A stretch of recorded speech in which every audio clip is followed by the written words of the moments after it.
কেইখনমান নীলা তিৰপাল উৱলি যোৱা অস্থায়ী ঘৰটো উপহাৰবোৰ ঢাকি ৰখাৰ চেষ্টা প্ৰাণৰ শিল্পীৰ শেষ শয়নস্থলীত পৰিয়াল ফেন ক্লাব কথাবোৰ এতিয়া তেনে হৈ থকা নাই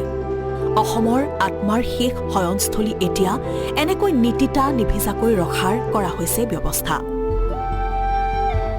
বহু অনুৰোধ হ'ল ধূলিৰে পোত খোৱা জুবিন ক্ষেত্ৰত সিদিনা পৰিয়াল আৰু ফেন ক্লাবে চাফ চিকুণ কৰিছিল আৰু আজিও পানী নপৰাৰ ব্যৱস্থা কৰিছে এওঁলোকেই বৰষুণত জৰুৰী জুপুৰি হ'বলৈ নিদিয়ে প্ৰকৃতিৰ সন্তানক প্ৰায় 5 মাহ পাৰ হ'ল অনুৰাগী আৰু অনুৰাগীৰ উপহাৰেৰে ভৰি থকা সোণাপুৰৰ কাম-কাজ লেহেমীয়া গতিত চলিয়েই থাকিল কেতিয়াবা যদি প্ৰস্ৰাৱৰ কদৰ্যময় গোন্ধ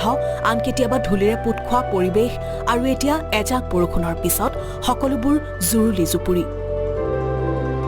অৱশেষত সোণাপুৰৰ জুবিন ক্ষেত্ৰত গৰিমা শইকীয়া গাৰ্গ জুবিন গাৰ্গ ফেন ক্লাবৰ সহযোগত এনেদৰে উৱলি যোৱা কাপোৰৰ টেণ্টৰ ওপৰত নিজাববীয়া প্ৰচেষ্টাৰে তৰিলে তিৰপাল উদ্দেশ্য অনুৰাগীয়ে আগবঢ়োৱা উপহাৰ বৰষুণে নষ্ট নকৰক নুমাই নাযাওক শ্ৰদ্ধাৰে জ্বলোৱা বন্তিগছি দুদিন পূৰ্বে এজাক মুখলধাৰ বৰষুণে নষ্ট কৰিছিল অনুৰাগীয়ে হেঁপাহেৰে আগবঢ়োৱা উপহাৰসমূহ ক্ষণিকৰ বাবে নুমাই গৈছিল বন্তি কাৰণ বৰষুণৰ বতৰ যেতিয়া সকলোৱে জানিছিলে যে এনেকুৱা এটা পৰিৱেশ আহিব আৰু আমিও ভয় খাই আছিলোঁ অৱশেষত সেয়াই হ'লগৈ কাৰণে এতিয়া জুবিন প্ৰেমী বহুত ল'ৰা ছোৱালী ওলাই আহিছে আমি সকলোৱে এটা একেবাৰে টেম্পৰাৰী চলিউশ্যন এইটো মানে কোনো ধৰণে বহুদিন যে যাব সেইটো কথা নহয় আমি অলপ ত্ৰিপাল আনিছোঁ এনেকুৱা ধৰণে সঁজুলি কিছুমান আনি পেলাই এতিয়া সকলোৱে মিলি আৰু যিখিনি পাৰোঁ বাঁহ কাঠ ইয়াতে লোহাৰ হেৰি কিছুমান পাইছোঁ সৰু সৰু খুঁটি তেনেকৈ আমি মাত্ৰ টেম্পৰাৰী কেইদিনমানৰ কাৰণে চলিব পৰাকৈ যাতে পানী নপৰে সেইটো চাওঁ আমিওতো এতিয়া মানে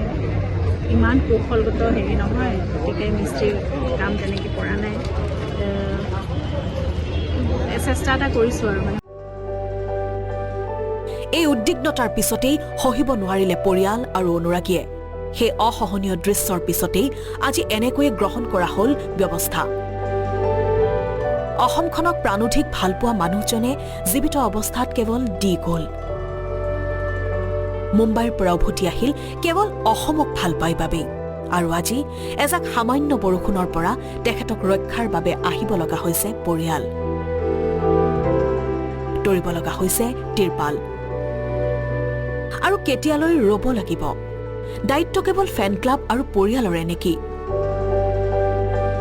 আহক ভাবো কিছু চিন্তা কৰোঁ কথাবোৰ ৰাজনীতিৰ ঊৰ্ধত সোণাপুৰৰ পৰা পংকজ ডেকাৰ ৰিপৰ্ট আছাম টক্স